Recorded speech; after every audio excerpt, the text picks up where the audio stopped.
So you have a piece of property, a lot of land. There's a lot you can do with it. Maybe you'd like to develop a mixed-use building, or perhaps divide the land into smaller lots for homes.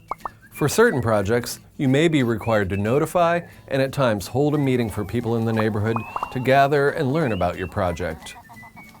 This meeting must be held before you could submit a land use review or building permit application, also known as development applications, to the City of Portland Bureau of Development Services. Welcome to the neighborhood contact process. The neighborhood contact process has been around since the early 90s and provides an opportunity for people who live, work, or pass by a site to learn about a potential project before a development application is submitted. In 2019, we made some changes. The 4 biggest changes include who initiates the process, whether the neighborhood contact requirements apply to your project, how to notify the neighborhood, and what you need to submit with your development application.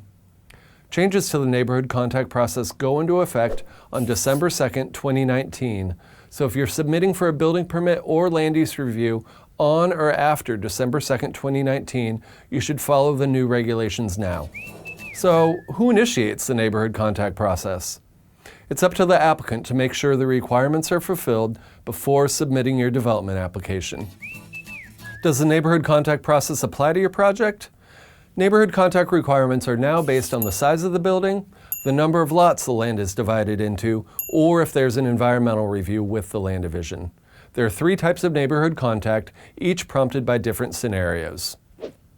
Neighborhood Contact 1 applies to new buildings between 10 and 25,000 square feet of net building area, or if a property is divided into 4 to 10 lots.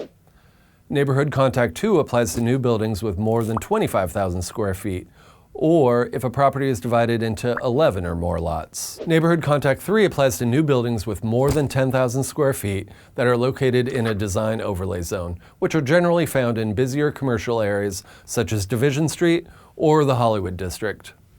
Neighborhood Contact 3 also applies if an environmental review is required with a land division review.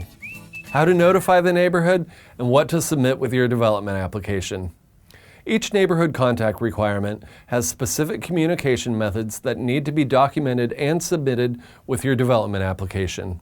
The following requirements must occur no later than 35 days before the development application is submitted, but no earlier than 1 year. If your development plans fall under Neighborhood Contact 1, you'll be required to send a notification of the proposed development by email or mail to the Neighborhood Association, District Coalition, and Business Association. You'll need to submit a copy of this letter and a list of the people you sent the letter to with your development application. You'll also need to post a sign on the site with your contact information and a description of the proposed development.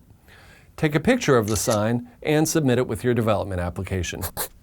Finally, contact the Bureau of Development Services about the proposed development and we'll post this information on our website. Neighborhood Contact 2 requires everything that Neighborhood Contact 1 requires, with an additional step of scheduling and attending 1 public meeting within the neighborhood of the proposed development. For your development application, you'll need to include a signed statement certifying that all these requirements were met. Neighborhood Contact 3 requires everything that Neighborhood Contact 2 requires, with an option for the Neighborhood Association to host the meeting.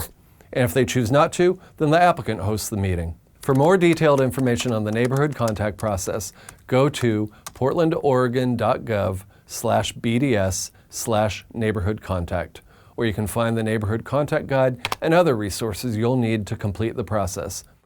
The links will also be in the description below. Thank you for watching, and we'll see you next time.